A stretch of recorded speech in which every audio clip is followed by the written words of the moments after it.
Hello guys, welcome back to the channel. Well, I've got a live stream actually. Here we are previewing the Wolves match tomorrow. I've got Wads to my left, so good morning.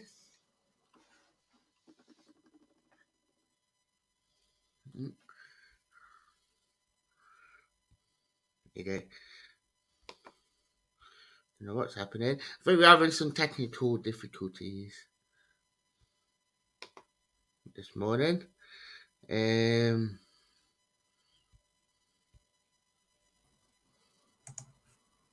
we go. We've had some connection issues there. Yeah. How are you? Anyway, We've got a very big match tomorrow in Wolves. How you feel going into it? I'm good. Ooh. Well, some right technical difficulties this morning. Yeah, we are actually. How you feel going into the match?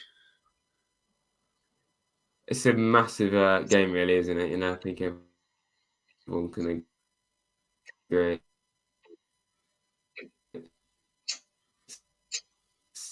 It's one of those games we're looking at for the rest of the season with a huge amount of at home, so we have a chance. I know the last few home games we've also kind of declined a little, but you know, one of them is against Newcastle, so it's not too disappointing. The way we lost that was a bit more disappointing, really. But yeah, obviously we lost the first game to Wolves. Now we've got a point from it if we'd scored that pen. And then obviously we're not like the League Cup. So we've got a bit of history of Wolves, and then obviously the whole Gibbs White saga. You know, it's kind of created this rivalry between us. So yeah, it'll be interesting to see how it is between the fans at the game. Yeah, it's going to be I think it'll be a good game. I don't think it's going to be high scoring because I've actually seen we've both scored the joint least goals in the league. So, you know, but we've also conceded quite a lot of goals as well. So it could be like 3-3, it could be 0-0, like who knows. So yeah, I think it'll be a very close match. And it could be a vital match for either side, whoever gets 3 points. Hopefully Forest. Yeah, definitely. Obviously, this rivalry which seemed to like been stirred up this season, especially the playtime, the Gibbs White saga, and obviously with the celebrations in the League Cup. I mean, it's not a bad rivalry, especially with the game going to be tomorrow, especially with both teams looking for them maximum points. Yeah, absolutely. It is quite funny, the whole like rivalry we've created between their fans, because you know the playtime tweet, you know the money we spent on Gibbs White, and then you know they go and spend a lot of money on Mateus Nunes, and he's not them a great deal. I mean, I can't really say that, I've not really seen him, but like Forest fans compare him to Gibbs White. So Wolves fans compare him to Gibbs White, and we're both like trying to score points off each other, so it's quite funny, really. But yeah, massive opportunity for us. I think Wolves are a team we can get 3 points against, especially at home. You know, they've only won 1 in 5. Wolves, we won 1 in 6, so we both desperately need to get 3 points on the board, really. Yeah, definitely, especially with the next 3 games as well coming up. To have got Leeds in that rearranged game, and then Villa. I don't want to look too far ahead from tomorrow's game, but I mean, this next week might define our season, if that makes sense. Without a doubt, yeah, it's one of it's probably the nicest run of games you're going to get for the rest of the season, and then especially the fact we're playing 3 games in a week. We kind of missed actually having that midweek match. It is nice to have a game in midweek. So yeah, it's going to be massive, absolutely huge. You know, Wolves struggling. We're at home. On paper, they're a good team, but ultimately they're down there with us. Leeds struggling even more, even though they did just beat Wolves, and I think Leeds probably should be okay. But we've been absolutely terrible on the road this season. But Ellen Road is probably a place we could go and get something because of how Leeds are performing. But I don't want to be negative, but we said that about West Ham and Leicester, and obviously that went terribly. So yeah, it's pretty bleak when you look at the away picture. But Leeds and Villa, particularly Leeds, are chances of getting at least a point. I'd take a point from either, honestly. I think Villa would be much harder than both these games because they're not in this relegation battle at all, and they look very good since Emery's been there. But as you say, after those 3 games, it gets a lot harder than just Villa. We've got like United and Arsenal and Chelsea and Liverpool. It doesn't get any easier. Brighton and Brentford, it's some tough matches in there, and you never know what's going to happen with how incredibly close this relegation picture is. But you probably would expect for us to have to pull off a shock result, like beating Man United. Or I think beating Brighton would be seen as a bit of a shock as well because of how good. So yeah, it's going to be fascinating and very, very nerve-wracking, I'm sure, along the way. Yeah, definitely. I mean, when you look at it as well, West Ham play Southampton on Sunday as well, which will be a massive game as well down the bottom. So getting 3 points or getting something out of that Wolves game tomorrow will be massive, just to keep that sort of distance between us and the bottom 3. Yeah, it's a relegation battle we've never seen before. Like, there's been some brilliant last day relegation scraps before, but this has got all the makings to be a very special one because of just how incredibly close it is. 12th to literally last in the league is separated by just a handful of points. Crystal Palace, if they're not careful, they could drop right down. But at the same time, like even Southampton, if they won like 2 in a row, they could go from rock bottom to like 14th. At this stage of the season, to have that kind of opportunity, it's huge. And it just says like whether you're in good form or bad form can really, really play a part. Like if you're if you're on good form, you could charge up. Bad form, you could go down. And it's something we've never really seen before. And in ways, it's kind of a good thing from our perspective as well as a neutral perspective for entertainment. But I think the main thing for us we could see as a positive is the fact we've only got to be better than 3 teams that are equally as poor as us right now in terms of points and form. So yeah, I think it's, you can probably look at it in a few ways, but it's going to be fascinating, really. Yeah, definitely. It is quite fascinating, and it got all the elements of the championship. The bottom and the end of the table, like a couple of wins could get you up there, but a couple of bad results get you down there. So it's got a bit of a championship feel to it. Yeah, I mean, everyone knows the championship's a really competitive, tight league, and look what we did. We went from bottom of the league to 3rd and 4th, and then got promoted. I don't think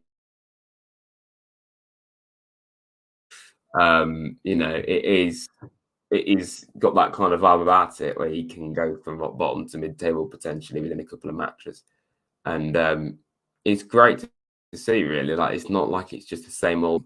And the fact that this season we're all but guaranteed to see a team go down that haven't been relegated for quite some time is also fascinating. We could see Everton have never been relegated go down before. Southampton haven't been down for a long, long time, really, like 10, 11 years, I think.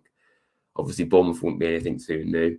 West Ham are literally playing European football this season. So, yeah, we're gonna see a big gun kind of go down. Someone that hasn't been playing in the Championship for a long time, and yeah, it's nice to see. Really, not from our perspective, but from a neutral. If we were in the Premier League this season, I'd be really excited about it. But I'm excited about it, but also very nervous about it all as well because we're involved in it.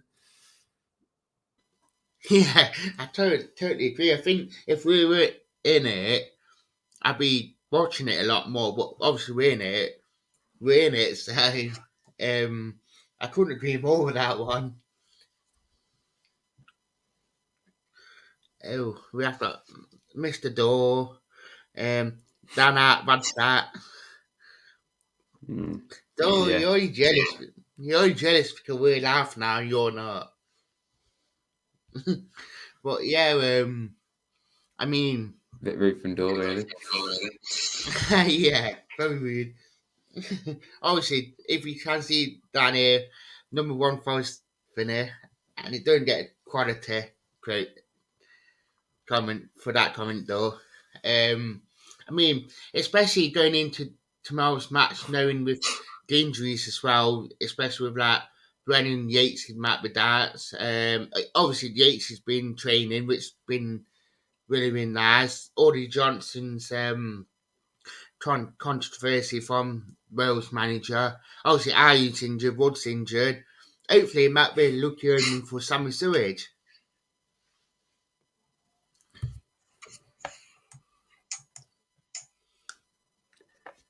Yeah, I mean, I want Sam to get a start. Like he's been heavily mistreated in my opinion. Like he's not the best striker in the league. He's not even our best striker. You know, I think that's a one, and it's fantastic that he's on the break and coming back.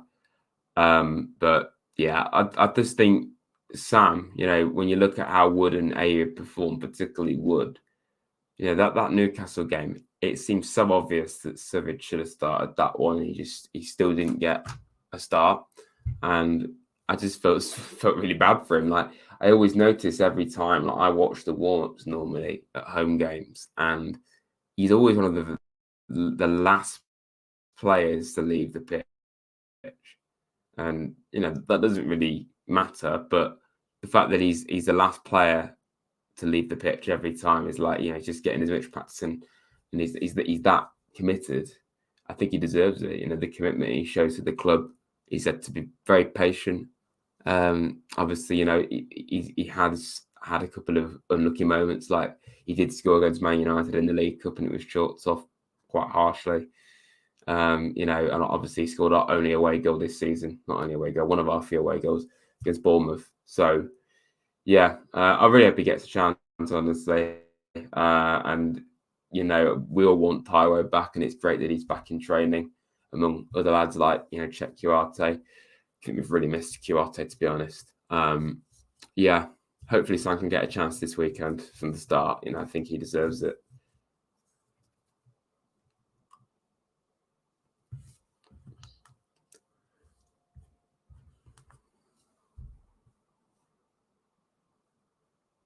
You're on mute, Dan.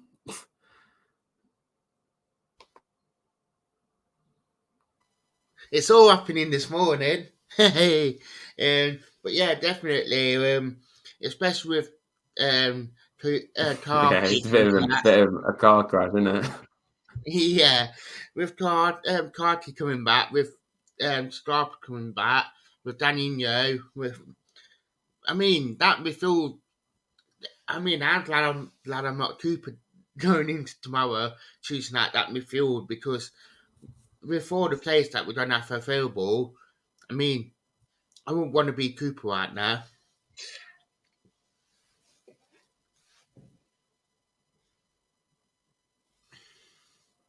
Yeah, it's I don't really know how he's going to make certain decisions. Really, I mean, I've seen some calls for Forest to kind of go back to type and play a three at the back formation. If Serge is out, then because I kind of agree with that because I'm not sure if Nico can play at right back comfortably. I think he's more of a wing back kind of player, and having that extra defender in there would help. I know we were leaking goals at the start of the season playing that, but I do think we could still have the three in midfield look very defensive. But I think the old saying goes like at this stage of the season, it's just about results. It doesn't matter how we play. Like we all want to see Forest play attractive football, but with 11 games to go in the situation we're in, I just want points on the board, So no matter what it takes, within reason, we'll see if that can keep us in the league. And I still have belief we can do it. For quite some time, I believe we could. It was only really when we lost to Leicester away from home that I thought we were definitely getting relegated because it was just that bad. And there's a few other times, but for me, I've always looked at the team and the situation and thought, yeah, we can do this. Give it time, and we can get some form going. Just before the World Cup, we did that. And really, I think throughout January and February, we did that. But obviously, we've seen the last month or two, it has been falling off. I think the huge amount of injuries are just continuing to play a part. When you're losing Yates for a while, when you're losing Taiwo, and you get two centre-backs injured at the same time after 4 minutes in an away game as well. I think it's all just kind of added up, really. Losing Henderson is another one. And yes, you could probably put the blame on the way we're playing. Sometimes sometimes we've been a bit too stubborn in the team selections. I suppose that's on Cooper, but I think there's a lot more to it than that, really. But I still have faith we can survive, as I say, because we are ultimately going to get players back. We're starting to do that. Yates, Taiwo, Czech Urate coming back now. As soon as they come back, we get Wood and Ayer and potentially Scarpa and Jono and Aurier, all that. I wouldn't be shocked if one of Johnson or Aurier in particular start, because it would be typical of Cooper. Oh yeah, they're injured and then they're starting. Especially for a key player. Sorry. That magic sponge. Yes, magic sponge, definitely. But yeah, that's another question as well that I've just been thinking about just while you were saying that, just about getting players back, especially with this next week, especially Cooper got to be spot on with the team selections, because obviously with the injuries and certain players are as they are, and like Cooper said, that they're taking it day by day. The team selection's got to be spot on for the next 3 games, in terms of managing the players. Yeah, I agree.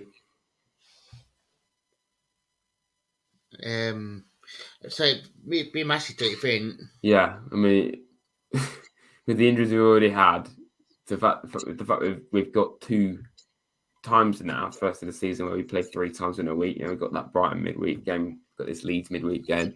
It's not really what we want to see in terms of fixture schedule, but it is what it is. I could say I quite like midweek matches. It's just another game to play, and you can get through the fixtures a bit quicker. You'd have to wait a week before you cling on to hope for Forest to get points and that. But yeah, I hope we are going to have to probably rotate a little potentially. It's not really what we want. We want to play the full strength team, based off the players we have fit. But I wouldn't be surprised if we did see a little bit of rotation in the Leeds game, purely because of fitness, not because of complacency. Because if we did that against Leeds, then we're asking for trouble. So yeah, it's going to be interesting. Like I said, I wouldn't be against going back to 3 at the back, but I think I would probably stick to 2 centre halves. And it's just more about personnel, really, to see what will happen. Yeah, definitely. And one positive that I've took, even though what has happened with Woods and Ayew, it's with the players like Nico and Nicotic more than out, because Nico not really had that. He has had game time, but not as much. And Nicotic just came back from injury. For Nico to get that much minutes inside of him, and for Nicotic to make his debut, then play another 490 minutes in midweek, it'd be really good, especially for them to get full games inside of themselves. And when got Fuller doing so well for Switzerland, and just playing well in that game and bit he played. The international break done some well in terms of getting minutes into players that not had that much last couple of weeks. Yeah, we complain about international break at times, but I think you can play it to your advantage. in terms of preparation and resting certain players, having that extra week away. And then also the players that are actually playing internationals, they're playing at a high level of football, even if it is a low level team, they're still playing for their country in like a Euro or World Cup qualifier. It's a big deal. So, I watched the under-21s matches for England and the Wales games. I watched both of them actually. And yeah, Nico did great, I thought, in both of them. And this is the thing, I think we've all criticised Nico, Mangala and Foiler recently, and yet they just go away for their countries and play really well. And it just shows that they're great players.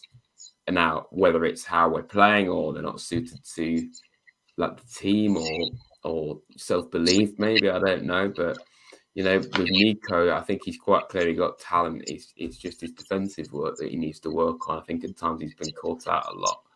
And this is why I feel him playing as a wing back would be more suited to him. Like we have seen at times this season, Cooper playing him on the left wing, even the right wing. Like I think, he's got number 7 on his back for a reason. He can play further up the pitch if he needs to. So I do think that'll be something we could see. Everyone was raving about Mangala the first half of the season with good reason, and I think yes, he has dropped off a little. He's had a few mediocre performances, and I think he's rightly been dropped. But it goes away with Belgium, who are, even though they're in decline now, I'd say that they're still one of the best teams in the world. And he goes and puts in a really good shift both games, from what I heard. So, Mangala is a very special player, and we need to get the best out of him. And I think Remo's the main one, really. Like everyone's criticised him because he stayed in the team for a very long time, playing 90 minutes frequently, and yet he wasn't really doing that much. He certainly wasn't getting goal contributions like he does for Switzerland. For Switzerland at the World Cup and for their last 2 games, he got 2 assists and a goal, and he also set up a goal at the World Cup, and it wasn't actually an assist, but he put the ball into a dangerous area. And yet, I've never seen him do anything like that for Forest. So I'm just thinking, like, it's quite clearly a player in there. Are we just not using him correctly?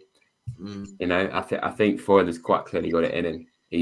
There's a reason why he's a player that's played, regular Champions League football, played at the high end of Italy, played at World Cups and that.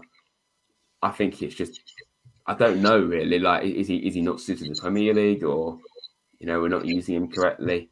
Because he's quite clearly a different kind of player for his country than what he was before he joined us. So this is why I'd stick with Foiler and just see if we can try and get the best out of him. But going back to the initial point, it is good to see our lads doing well for the country, and it's only going to help them. And hopefully we can utilise that with us. It's only good. Yeah, definitely. I mean, I completely agree with you. And with the Fuller thing, I don't want to compare him to Shaka, but how Shaka was at Arsenal before Arteta made him this player this season, like, yeah, Arsenal not really used him well to this season, and now they seem to unlock that playing inside of him now, and it might be with Fuller that now we've got Shelby, it might hopefully to become that sort of tracker for Forest, like getting the best out of him. And I mean, he always did the basics right for me, just the little things that don't go unnoticed with Fuller. Yeah, that's true. He did them, but he never shown that sort of like what he shows for Switzerland Forest, but he all did the unnoticeable jobs, if that makes sense. Yeah, that's the thing. I think that a lot of the time people were saying he's the invisible man for a good reason, because he just goes about his business quietly, and he was just like dictating the midfield and that. But I think people have actually started to notice him even less, but in a bad way, because he's just been so ineffective in like the last several matches. And I've seen even this. He's been a really weird player for him, because I remember when he first came into the team, like he played that game against Fulham at home, and everyone said he's not performing, and him and Yates don't work together. And then suddenly we have a couple of good games, and him and Yates are the best midfield partnership according to all the fans. And now people are raving for Yates when people used to slag Yates off. and never Yeah, don't want foiler. Like it's so we're fickle really as fans, but you know it's what it is in football. But yeah, I think that's a great comparison actually with Jackie. You know, especially the fact that those two played together with Switzerland. You know, he could literally be our next Jacker because he's Swiss in midfield. Let's convert him, in my opinion. But yeah, it's a good point really overall because I think Xhaka was always a fairly good player for Arsenal, but he was heavily criticised a lot. You know, he had that whole disagreement with Arsenal fans, and it looked like he was on his way out of the club. And then, you know, as soon as Arteta starts to get it right at Arsenal this season, he seemingly replaced Xhaka in a further forward role. He's been fantastic for them, and you know, this is a similar case with Freuler seemingly when he plays for Switzerland, he seems to be playing maybe not further forward because I actually looked at it. He still plays as like a defensive midfielder, but he's obviously playing in a slightly different way. Whereas for Forest, he's obviously being told to just sit back and obviously not. It's not working whatever Cooper's telling him to do, and I just feel maybe Cooper doesn't feel it's right, but Cooper should watch how he plays for Switzerland and make him play like that for us because I feel we're really missing something there. Like, you know, I get the criticism for Shelby at times this season because there's been a few moments where Shelby's done well, but I honestly feel Shelby suddenly being a starter has actually held us back at times. I feel our form declining the moment Shelby comes into the team isn't a coincidence. Like, I don't think he's bad, but I just feel he kind of it's not the right fit. And I feel we should probably kind of go back to what we were before, where it was like for the Yates and Mangala or Danilo or even Colback maybe. I just don't feel Shelby's working quite the way we want him to. So yeah, it's interesting to see. I think the midfield is the most fascinating area of the team because there's just so many combinations we could have. You know, it's incredible. all day long, to be fair. Have we got a score prediction for the game? Yeah. Like I say, we've both got the worst goal record in the league, and we've also got two of the worst clean sheet records. So yeah, it's not good in either way. It could be 3-3, it could be 0-0, but I don't think it will be 3-3. I think it'll be a very close match, really hard fought game. It's got all the makings to be. I think like the Palace match and the Leeds match, basically just a scrappy 1-0. You know, you look at all the games we've won this season, by that Leicester game, we've only won 1-0, and this isn't really that important as long as we get points on the board. But none of them have been like really convincing. Like, we've played very well, obviously, to get the win. To keep a clean sheet in the Premier is very difficult, as we've seen. You know, we have kept clean sheets this season, at least when we have been winning. But a lot of the time, we can see goals for fun. You know, it's weird how we can't seem to get the balance right in that regard. But yeah, I just think it would be I could see it being 1-0, but I really think it has to be a win for Forest. With how tough it is on the road for us, even at Leeds. We can't be going into that Leeds game having drawn this thinking we have to win here. And if we don't, then, you know, we could be in the bottom 3-4, you know it. Then a tough game against Villa, even harder games after that. I feel it's a gigantic opportunity, and it's an opportunity we've got to take.